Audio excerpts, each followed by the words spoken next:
Welcome, everybody, to Before the Commit, episode 22. This week, we'll be touching a little bit more on open code and brought code fast. Also, an ominous warning from Anthropic CEO Dario Amodei saying that AI is going to test us as a species.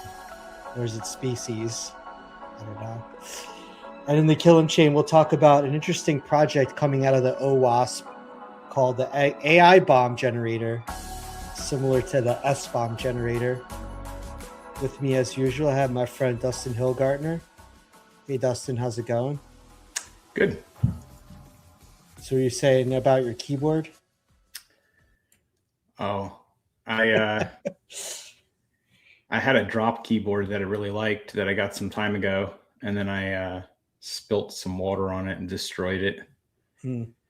And well, we'll see if it dries out and fixes itself. But in the meantime, I need another keyboard, and I really like the clicks on this one.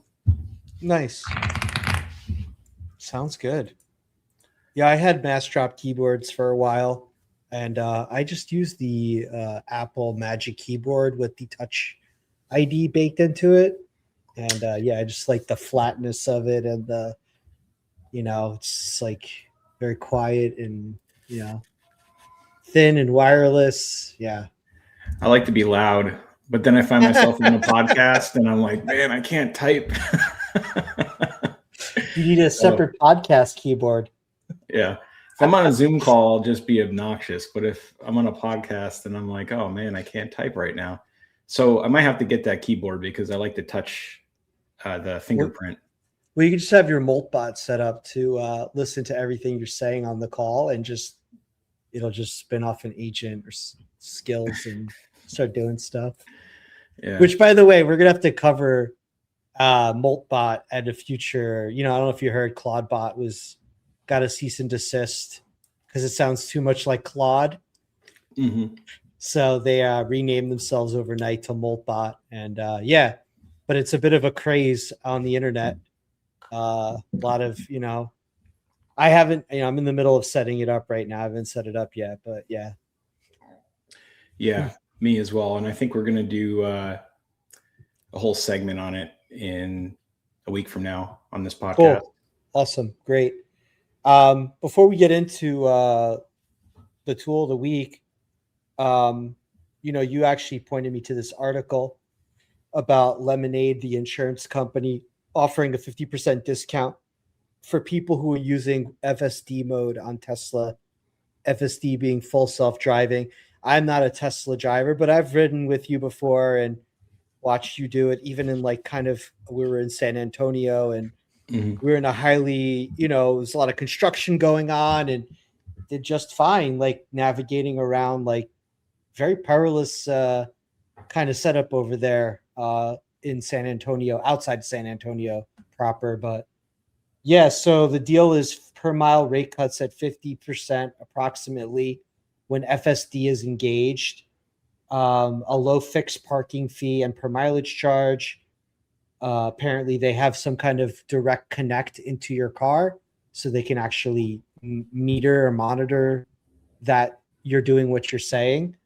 Mm-hmm. It only works on, I guess, newer Teslas, and it's available in Arizona starting yesterday, Oregon in a month from now, and then expanding to California, Texas, and Illinois.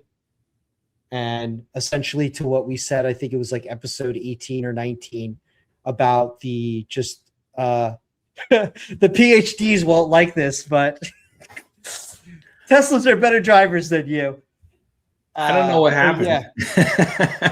Yeah, but interestingly enough, Morgan Stanley said that this is setting a precedent for other insurance companies. It's going to be, it's like more evidence-based way of underwriting insurance, which cyber insurance companies have been doing. Mm-hmm. Yeah, I mean, I generally put out social media that is on the topics that we talk about on the podcast. I use it as kind of a way of coming up with topics to put in my social media.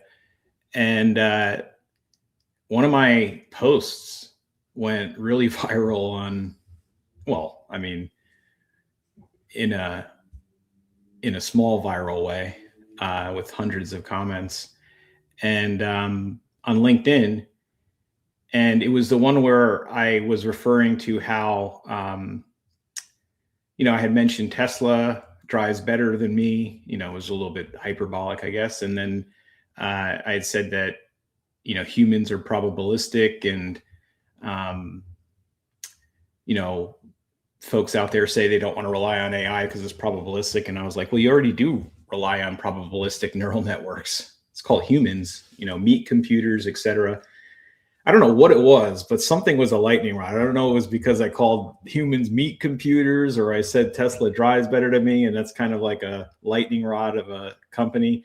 But man, the PhDs emptied out to argue about whether humans were probabilistic. And then the second wave of PhDs came in to defend me. And how many hits have you gotten on this post now? Is it up to 20,000? I mean, for me, it was a lot. Yeah. But it was, I think it was like 20,000 or something like that, which I had just started doing social media posts recently based on the podcast. So that was kind of an outlier. But yeah, I mean, this is what I was saying, and I know there's a lot of folks out there who don't have a Tesla. And really, in all honesty, it's not just about Tesla. It's about the fact that all this AI stuff is coming to fruition. AI agents, Claude Code in a way is kind of like a Tesla for coding, in terms of it being an agent that takes on a task and does it for you. Obviously, it does more than coding. In fact, it's becoming more of a general agent, as you can see with Claude Cowork that came out. And ClaudeBot is in that same, or Moltbot, I guess they're calling it now, is in that same vein. It's an agent that's taking on work on your behalf, behind the scenes, 24/7, et cetera. And you can interact with it through a variety of ways, like on your phone through WhatsApp or Signal or Telegram or iMessage, even, and things like Slack, whatever. You're going to see more and more of these things. I think 26 is going to be the year of the application layer. So if you hear about Jensen's layers of the cake, last year was really about the models, ChatGPT, and all the other foundation models. This year is going to be about the application layer, the agents being built on top of it. You're going to start seeing them come out in all the different industries, and there's going to be agents that are doing more and more on behalf of the folks using them. So it feels like a little bit like not quite there yet. Like, just to slightly refute that, like, it feels like we're more at the interface level, because what you're really seeing is like, I don't see ClaudeBot as a application. Like, I see it as glue, as an interface, right? Because it's talking about an orchestration mechanism. I see Claude Code as an orchestration mechanism. So I don't think we're quite there yet. I still think there's some dust settling around the interface level. Like MCP is an interface, so maybe I'm wrong about that, but it feels like people are still clamoring over real estate, over like which is the right way to interact with the model, not necessarily. Yeah, applications are being built, but the argument. I mean, you may not be wrong. Yeah. Obviously, no one knows what's going to happen per se. I mean, we're trying our best to look as far in the future as possible. Yeah. But yeah, I mean, I disagree a little bit, but I can't say that I'm right, because I think it's just everyone's kind of making their things are happening in parallel also, because like the model war is not really over. Like, one of the other things was announced this week was it's just like a small little anecdote. I don't know if it's like indicative of a bigger thing going on, but we've talked much here about models being commoditized. So like Anthropic actually decreased their prices for their team-based packages, if you will. They reduced the number of by $5 for standard and $25 for premium. So, like you see things like, people raising prices, or, for example, last week we talked about OpenAI starting to run ads inside of ChatGPT on their free and Go models in order to, I guess, subsidize costs. So, yeah. So my point is that, like, I don't think it's over. I think it's just like the market is expanding beyond like the layers. Like the layers are kind of becoming more solidified, if you will. Like applications are certainly being built, but like this seems to be the year of the interface, in my opinion, so far. Yeah. I mean, we may be talking about the same thing. I just call them applications, but I mean, the traditional application is a UI over a repo layer, or whatever you want to call it, database, CRUD on a database. Yeah. And I think the new application layer is going to be orchestrating models and intertwining it context-wise with your own data, your proprietary data within your application. So I think we might be saying the same thing. You're saying that this is the interface, this is the orchestration of models. I think that is the application layer. Now, maybe there will be something built on top of that even. But I think that Claude Code, Tesla, Claudebot, and a number of other things that are coming out are all what I would call the application layer. And I think that the next year will be about that. But yeah. So I mean, to that point about the the whole agentic, takeover, and like, I know a little bit about, Moltbot already. It's just, a set of skills that you can execute. I have my own like thing that I built that, I can do quite a bit with, and I could extend it to do other things. Like it doesn't have the ability to, it has the ability to use Chrome MCP to do stuff, but yeah, I mean, I could send emails. But yeah, I'm curious. So anyway, like Dario Modi, CEO of Anthropic,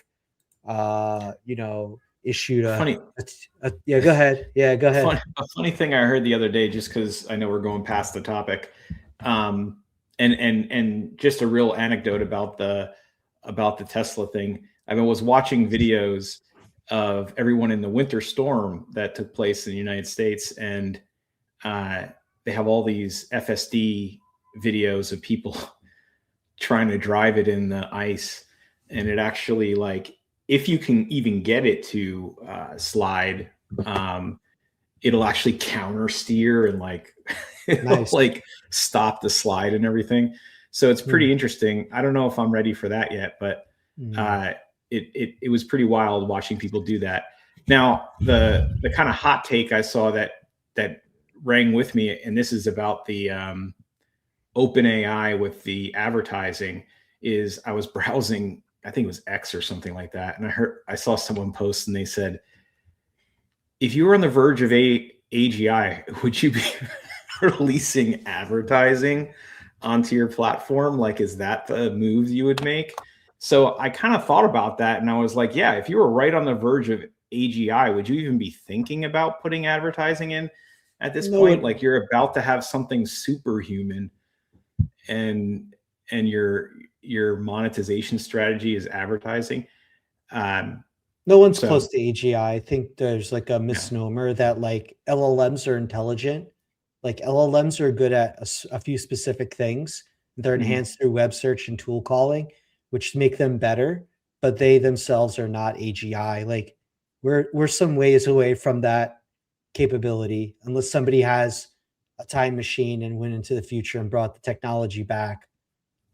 Or somebody has technology and they haven't publicly released it yet. But yeah, like LLMs are not the beginning or being any closer. Well, maybe they might be a clue into AGI, but it's not. Yeah, I think people don't fundamentally understand how LLMs work, and yeah, so Yeah, and about the topic of now to go on to the Anthropic topic and yeah. So basically, like just to introduce it, for those that didn't read the essay, there's a 20,000 word essay called The Adolescence of Technology. And, Anthropic, if you're not aware, is the company that puts out the Claude models, Opus and Sonnet and Haiku, basically saying that more powerful AI will arrive by 2027 and clusters could run millions of AI instances at superhuman speed. 50% of entry-level white-collar jobs could be displaced in 1 to 5 years, creating a crisis of meaning. Calls AI the single most serious national security threat in a century, describes it as a country of geniuses in a data center. Internal testing on Claude 4 Opus showed alignment faking, AI appearing to follow safety protocols during monitoring, but exhibiting deceptive behaviors when oversight was absent. Yeah. I mean, my own personal opinion about it is that Anthropic and OpenAI are very similar. They're two sides of the same coin.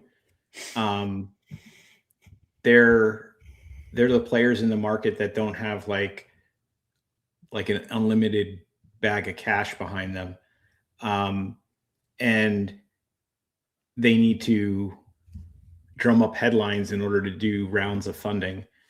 There's a lot I agree with in terms of what the CEO is saying for Anthropic, but I think that his timelines are too aggressive, and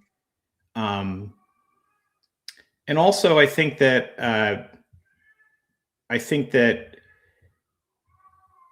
some of the examples they've come up with in the past when they drive up these headlines have been kind of contrived, in the sense that like for instance, they had a headline not too long ago when they were saying that like Claude blackmailed one of their engineers. But if you look at the prompts they were using in order to get that effect, it was basically they spelled out that you should blackmail somebody if something happens, right?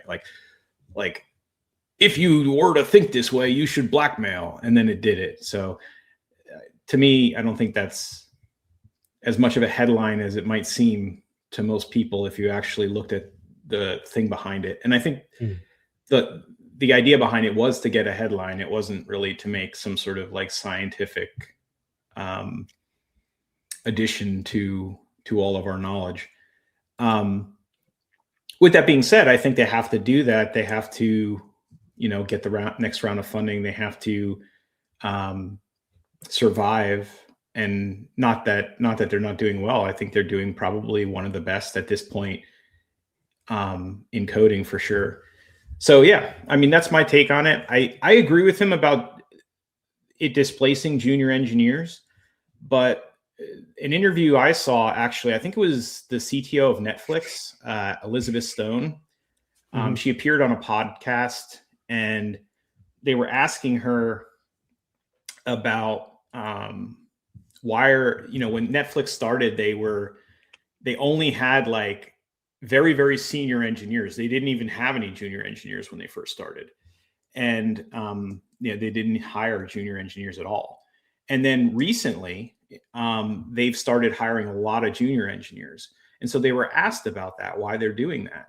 And they basically said that they're seeing junior engineers having, more of a Gen AI, more of an AI mindset from the beginning, as opposed to a lot of some senior engineers, aren't into AI as much. So they kind of look at it as like an injection into their culture of that Makes new sense. mindset. Yeah. So I tend to believe that in the short term, in the long term, I think AI, does everything for us. But I think in the short term, when you see this dip in junior developers being hired, I think that will rebound, because you'll have generations of junior developers coming in who are kind of more in tune to this way of doing things with AI. They aren't bogged down by having 25 years of not doing AI in their training. It's similar to that. It's similar to like like developers that were not like using like modern software languages, or those that did not understand agile methodology. Like went through a similar thing about 15 years ago, where you saw people like, not wanting to adopt like newer languages. Maybe they learned C or they knew COBOL and didn't want to learn JavaScript or, C#, so yeah, I mean, you always have that, and it's an interesting strategy to do it. In fact, today Pinterest announced that they were laying off 15% of their staff in order to use more AI. So like you're seeing these corrections in the marketplace around, you're able to reduce your costs potentially by just, using AI, where you might have had a human being curating things, or, having humans code, figuring out how to code a feature that might have taken months can now be done in weeks or days by a single person versus having teams of people do things. So absolutely. I think that there will be, in my opinion, I think there will be a temporary disruption in the labor market, because a lot of companies don't know what's going to happen. So you have two things that are happening. Software companies are seeing more productivity out of their employees that use AI, which is slowing down hiring because they can do more with less. However, they are still hiring in many cases, in most cases, I would say. And then also what you're seeing is that companies are kind of pausing because they don't know what the future looks like. And that also is disrupting things. So I think that those things will resolve themselves in the short term as the future becomes more clear, as the application layer and the other layers we're talking about evolve. And it becomes more clear what the path forward looks like for a lot of these businesses. And then also, I think that when those productivity increases are come home in terms of revenue and in terms of profit, the hiring will just continue to increase in software engineering and others. And I think that in the end game one day is a totally different story. But I think I agree that the end game probably comes quicker than most people think. But I think that if you listen to these CEOs who are looking for funding and their timelines, I think that they're too aggressive. Yeah. Yeah, there's definitely like incremental corrections going on, like in the market, like cost cutting, and there'll certainly be a rise, I think, in unemployment in the short run. And I still believe that there's a bigger sort of issue going on with the whole like way that the money is flowing between the LLM providers, the data center providers, and the chip providers. And I don't think we've fully seen the full effects of that. Like, businesses being propped up, like, it kind of reminds me of, maybe I'm wrong, but it kind of reminds me of the mortgage crisis. Like it does, like there's just like the market feels artificially propped up by money that is just non-existent. Maybe. I mean, I think that when things rise very quickly in terms of, if you're looking at the stock market, for instance, then the correction is going to be very sharp and deep too. So, and it's healthy for there to be a correction, because all sort of bull markets or all growth creates speculation, where people jump into that market who have no idea how it works because they see everyone else making money at it. And so what that means in the stock market is pretty simple. People buy stocks they don't understand, and they probably buy it at the top, And then the correction comes and they don't understand the business still, but now they're losing money. So they jump out and it comes tumbling down. In outside the stock market, the way that works in the real economy is what you're seeing in AI right now, where everyone's got an AI startup, everyone's, vibe coding some sort of app. That's all the speculation around, wanting to be in that industry. And it's similar to like when the internet came out and everybody was making websites. There was websites for pretty much anything you could think of that were popping up. And I think there will be a correction, just like there was in the .com era, that kind of wipes out those players that aren't meant to stay, who are kind of carpet bagging into the industry in the hopes of making a quick dime. And I think that that's healthy. That's normal. You wouldn't want it to just continue to rise up. Yeah, I'm not thinking too much about the certainly there's a number of companies that are funded. Like if you look at the .com era, there was a number of companies that like a small percentage of them that survived, and there was a lot of money being put in, investment, venture capital. I'm talking more about at like this, the maybe necessity to meet demand of the consumption of the LLMs themselves, and like competing over, like, let's say real estate over the market. And we'll just take the 4 big LLMs, for example. And like the need for more data centers, the need for more chips to go in the data centers. And then, whatever other operational costs are associated with delivering that to a customer, the API hosting, the running of the models themselves. And the way that market has been created and funded is not something that I think you can compare to another world other than, the housing market's not the same because it was around for a lot longer. And, people trusted it more, I guess you could say, and never thought that housing would go down. And so that the bets were made on that sort of like reality.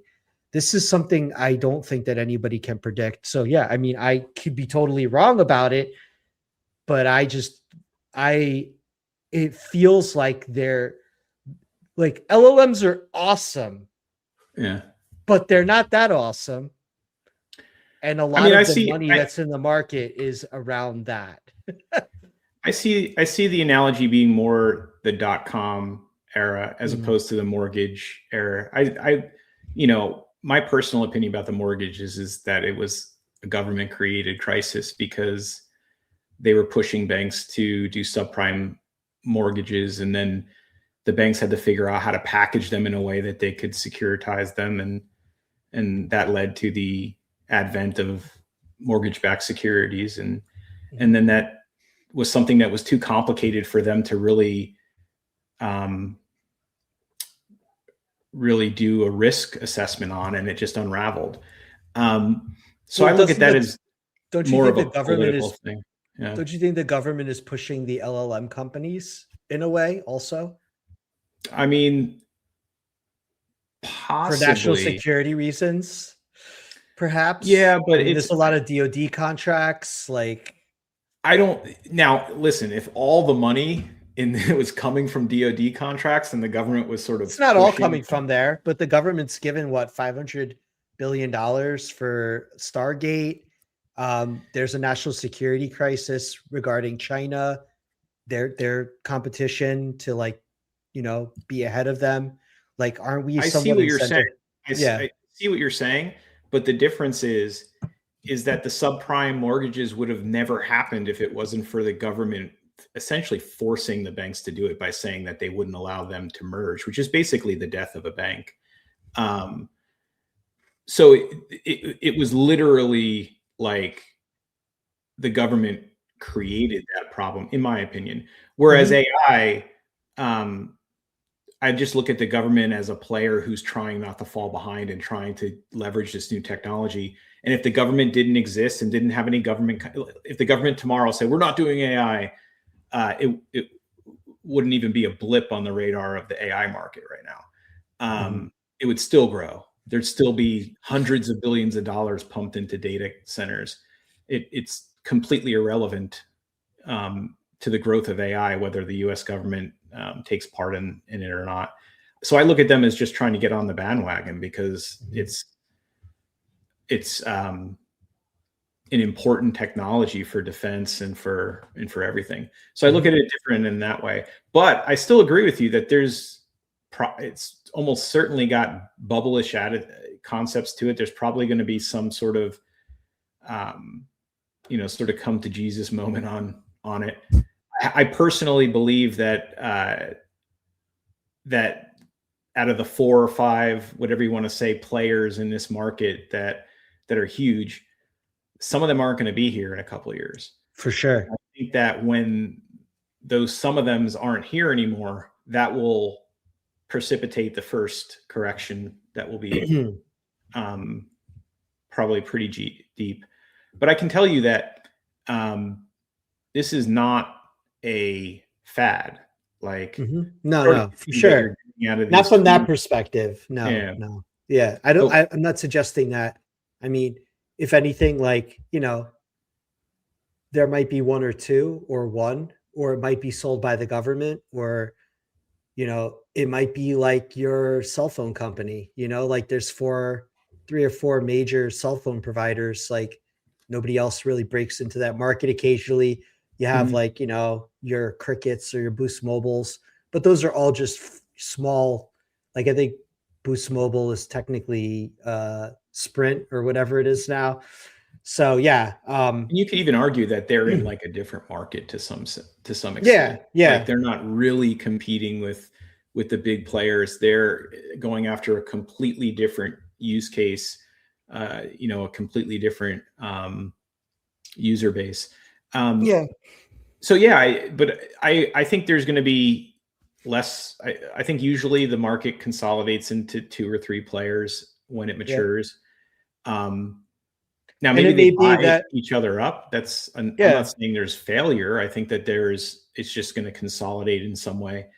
But yeah, if you think about it, like the consumption of like an LLM is like directly correlated to like electricity consumption, or like similar to like we've talked about this before about like how your ISP, like, you get your telephone, or, if you have a telephone, but you get your, your television and your internet access. Like this could just be part of that like model. And maybe it's like another layer on top of it. Like that, like you are not buying directly from the LLM, but like the LLM providers start to, kind of farm out that to other companies that are selling it. So maybe you don't buy it directly from the LLM, but you buy it through, the same way, like you might even buy your cell phone plan. Like you also get bundled streaming services along with it. And like, it might be sold like that at some point.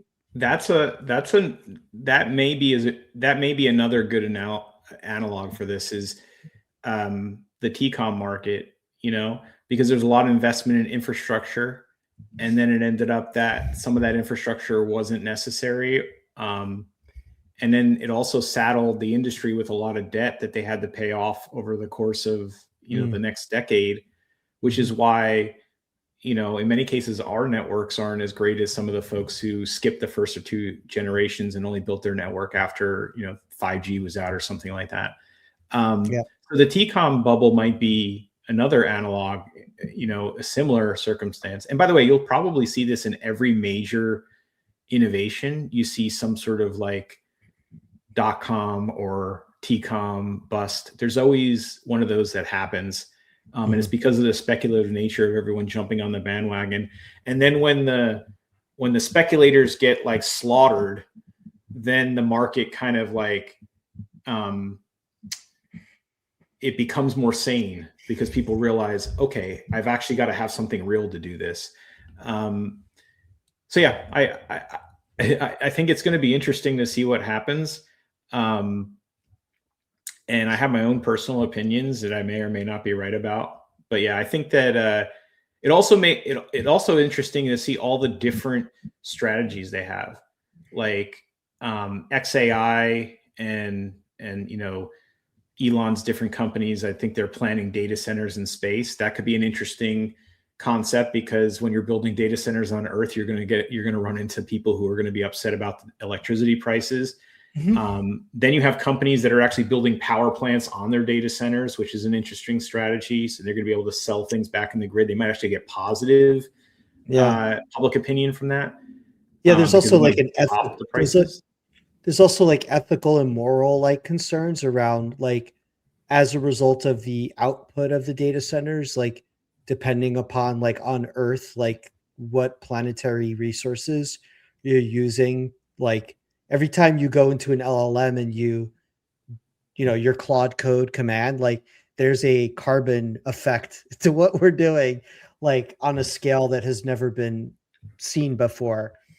And like consumption is only going to increase. So like there's probably like a per token like coefficient on the effect on the environment. I say that not because it's funny, but like to your point about like the need for like sustainability, like environmental sustainability, as a result of that. Like, it's taking up, space on the planet. Maybe that's not so much of a concern, but yeah, the usage of natural resources and like the byproduct of that is not something to kind of sneeze over. Yeah, I mean, something like 60-70% of the United States is like parks and undeveloped. So yeah, I don't know if it's necessarily that there isn't the land for no, stuff, but it depends where. Yeah, like yeah, it's just that they tend to build it in the areas they can build, and those tend to be by somebody. But yeah, it might take sort of political action to open up areas. I mean, I don't know. I think there's a lot of innovation that can take place that can solve these problems. But one thing I thought about earlier was one thing that could precipitate kind of like a TCOM crash in the AI market is if someone invents a way of drastically reducing the amount of power in GPUs that's necessary in order to do AI.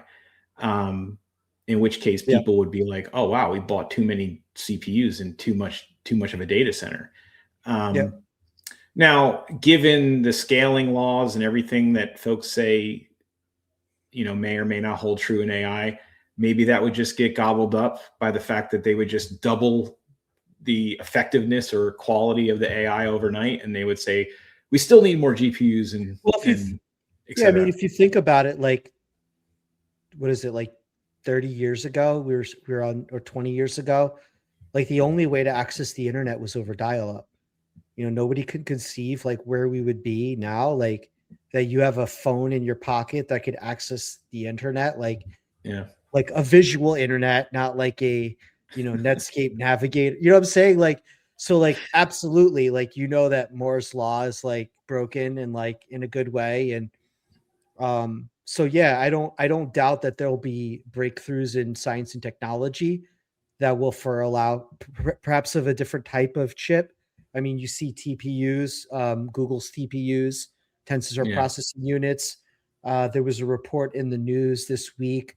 Microsoft unveiled their Maya 200 AI chip, which is, Microsoft used to be in the hardware game.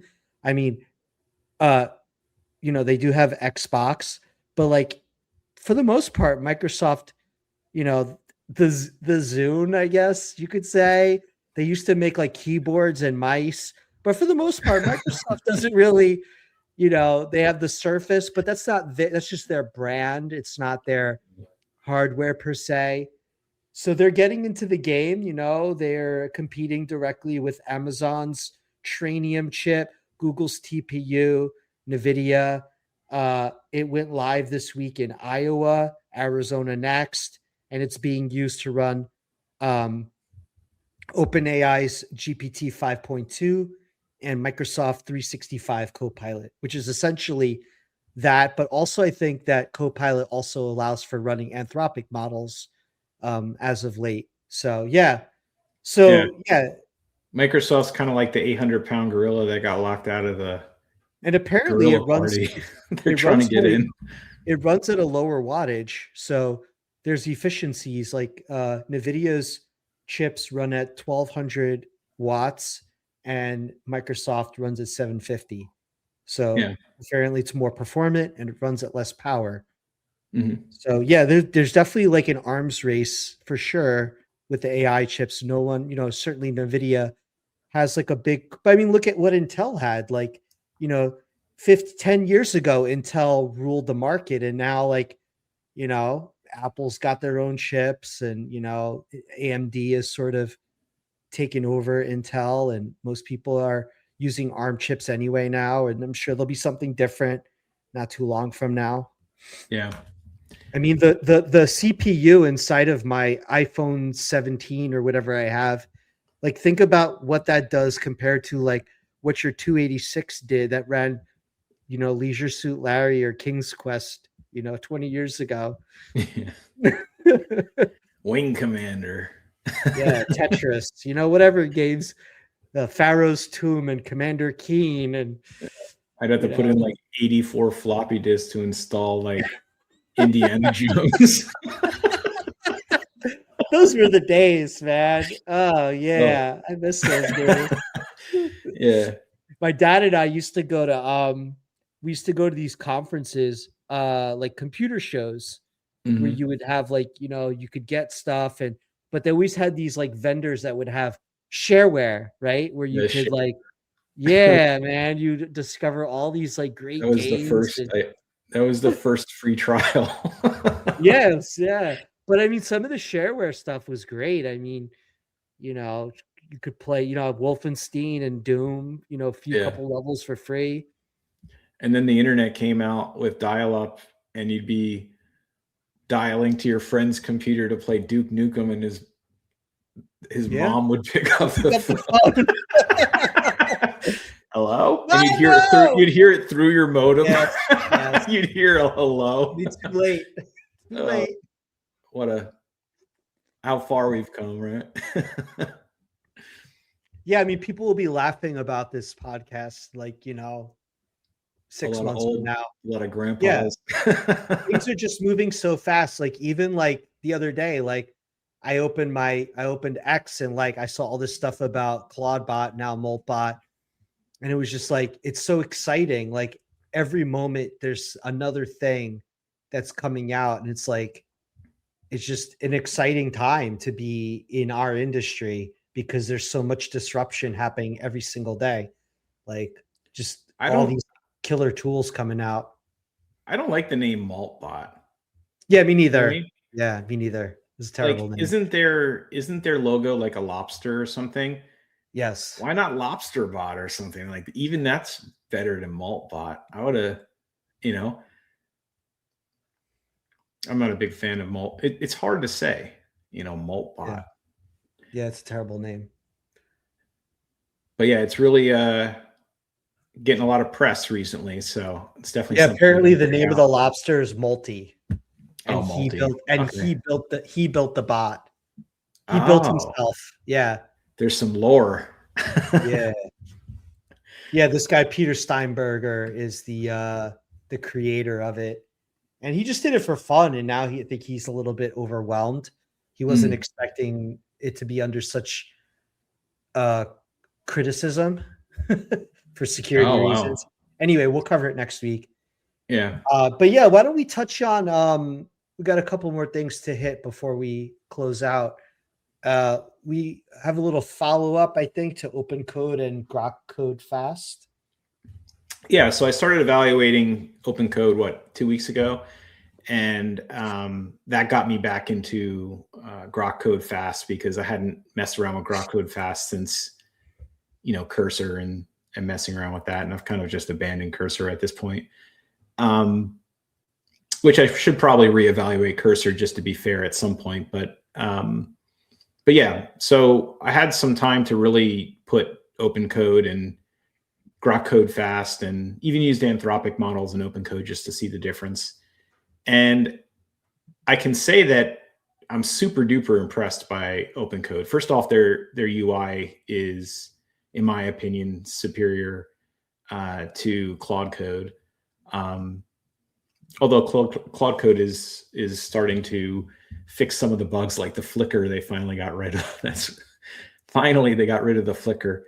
Yeah. But what I will say about OpenCode is it is awesome. It's got some features that are pretty cool. However, I still find, in my opinion, I would call it probably maybe 3 to 6 months behind Claude Code. Maybe 3 or 4 months is more accurate, because it has a lot of the things that used to annoy me about Claude Code, or I should say a few of the things that used to annoy me about Claude Code. One of them being the biggest is that it gets trapped in any type of bash command it does that doesn't exit at the end. So you'll end up having to interrupt your whole flow if it does like an npm run dev or something like that,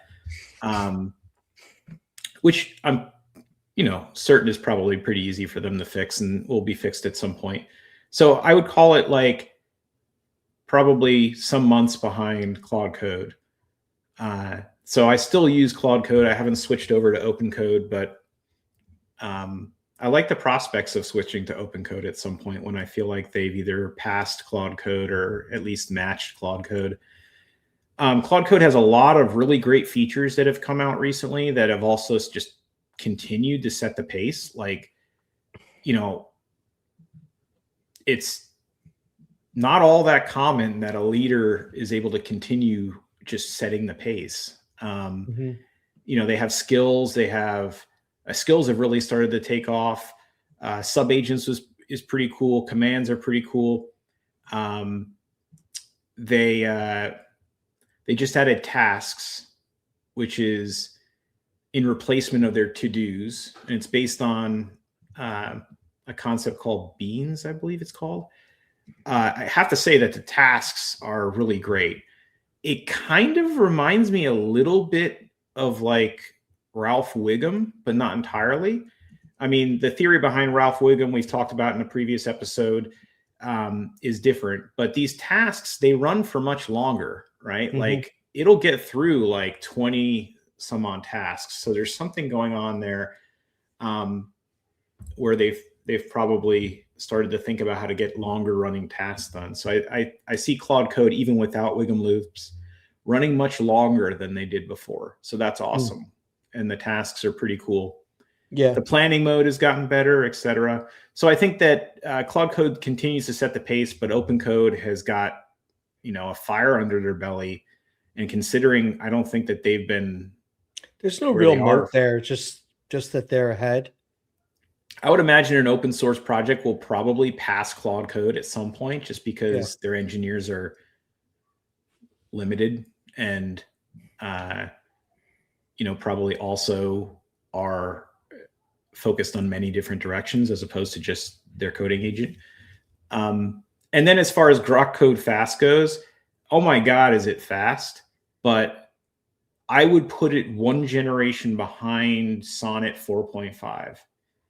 Now, Grok Code Fast, I don't think has, ever claimed to be better than Opus or anything like that in any of the charts.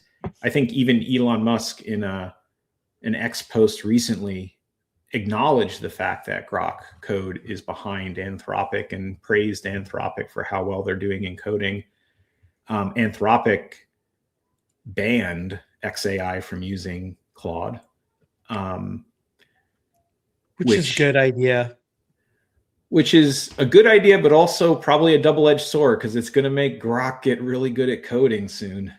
Probably because they got to use their own coding tools. And XAI is definitely going into the application layer. They're building game studios. They're building, whatever macro hard is. I have to look into that and figure out what it is. It's a play on Microsoft. I know it's got a whole building and It's everything. a whole software company that uses Yeah. AI to build software. Yeah. Yeah. So apparently they're banned from using Claude, or maybe MacroHard isn't. I'm not sure, but they're going to start using their own models.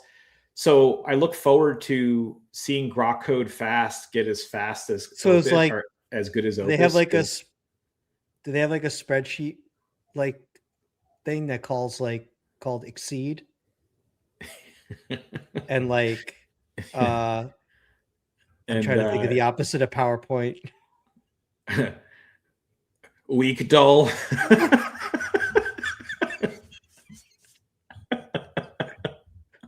If somebody has an idea for PowerPoint, put it in the comments. Yeah. But yeah, I don't even know. Yeah, but yeah, destroyed our frame of thought. Yeah. But yeah, so XAI can't use Claude anymore. So they're, I guess, hopefully going to focus on coming out with the next coding model. I mean, as far as I know, they have the biggest data centers with the most coherent GPUs. So I'm just waiting for XAI to come out with a model that passes Opus. But Anthropic has just been, rocking on all cylinders. They're doing more with less. Yeah. Yeah, it'll be interesting to see if they come out with I'm assuming they're going to come out with their own command line tool, since they can't use Claude Code. I'm imagining that they will come out with their own coding tool as of a necessity. They'll need something. So, yeah, I go back and forth because I was talking in the last episode about how XAI giving away for free Grok Code Fast for quite some time led to players like Kilo Code and Open Code to probably sort of lend themselves more to Grok Code Fast in terms of fine tuning the tools and everything like that. Perhaps, I'm not sure. Mm-hmm. But the more and more I work with AI, the more and more I believe vertical integration is so important, because you need to build precisely, you need to have precisely what you want. Engineers are kind of stuck in this lens of like the build versus buy, of like, don't spend time building something that's not in your IP. But I really would suggest that people reinvestigate that, because the ability to build some of your dependencies and vertically integrate with AI is just never been like it was in the past, when you had to spend months and months building it. So yeah. And then the use cases you can open up when you control the entire stack, it really opens up some very innovative use cases and features. Yeah, I'm sure we'll see, GPT-6 and Grok 5 and Claude 5 and Gemini 4 really soon. And it'll be interesting to see what all those things look like, and, how they try to outpace each other. And certainly there'll be new tools coming soon. I just looked on the web to see what the latest Grok model is, and they just released Grok 420. What is matter? What is with it? Oh my God. Oh God. All right. Yeah. So before we close out in the Killam chain, if you're familiar, there's a organization called OWASP.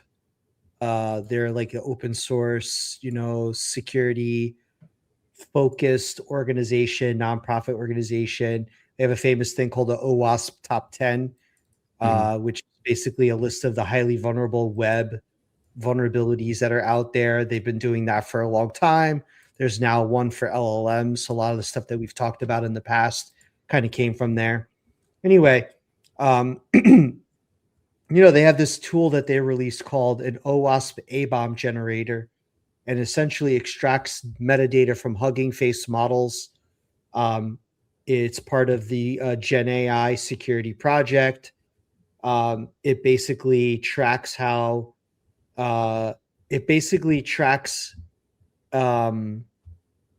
kind of like what's inside of the AI model. So Mhm. like Hugging Face models can like kind of align themselves to how the model was built for transparency, which I think is a good idea and can Yeah. kind of give like some level of like, say like models are still probabilistic, but you could at least understand a little bit how the model was trained.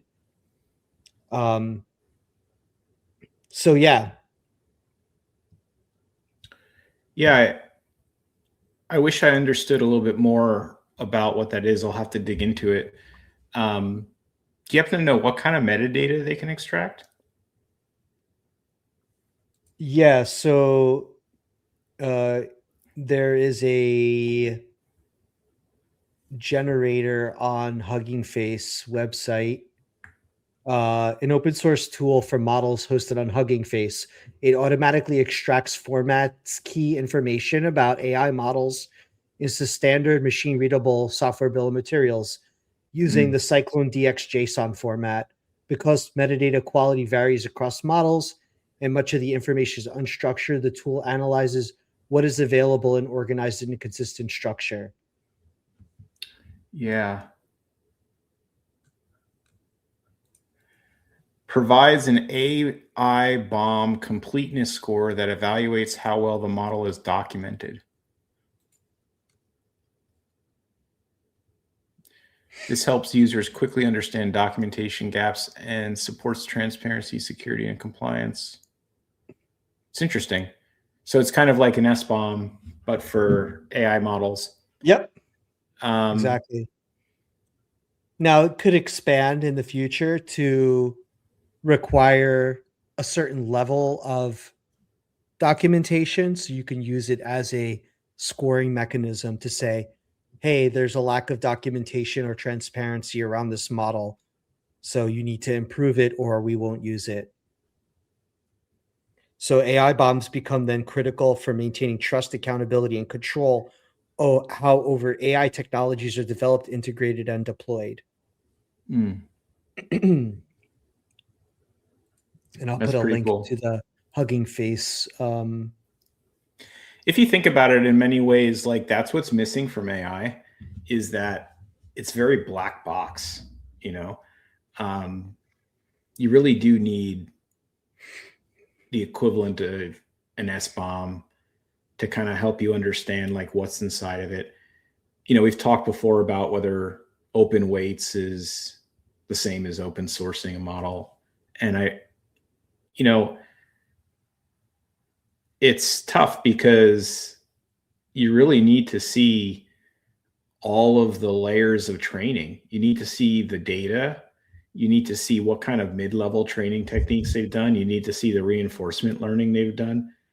Um, and then even if you could, right, your ability to understand the ramifications of all of those things is probably lacking unless you're on that research team or that AI lab.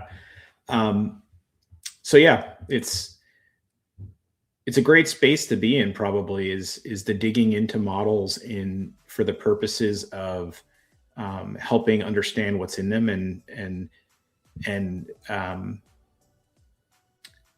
from the security perspective. They also talk about ethics in there too, Yeah. ethical risks. So Yeah. And I also think that there's something around like, um, like models that derive from other models. Like if you mhm, fork a model, like what was the original model you forked from? Because you could yeah, take any one of these Hugging Face models and you can pull it down and do something to it. And now it's a derivative of that. So there is definitely like a mhm. supply chain relationship to how these models are used as well. Yeah, that's a good point. Yeah, it's not necessarily clear, from right away. And you should be able to ask the model too, like, like, give me your S bomb. Yeah, Like, is it built into it? I don't know. Maybe it shouldn't be. Maybe it should be detached. tell me what you're gonna do unethical. Yeah. Well, also, like, what about simulating? Like, Yeah, and you kind of simulate what might happen, like, to some extent before you actually do something. I don't know. There's definitely a lot in the security realm that's lacking in these LLMs. Like a lot of the stuff I see on Claude Bot today or Moltbot today was around the risks related to network and application security.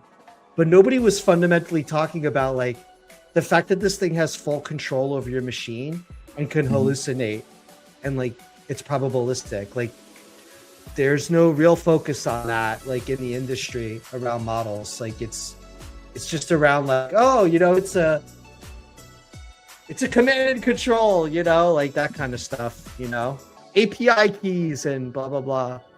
Yeah. Anyway, we'll talk more about Moltbot next week, right? Absolutely. Yeah. Cool. Well, everybody, thanks for joining. We'll see you next week on episode 23 of Before the Commit. Take care.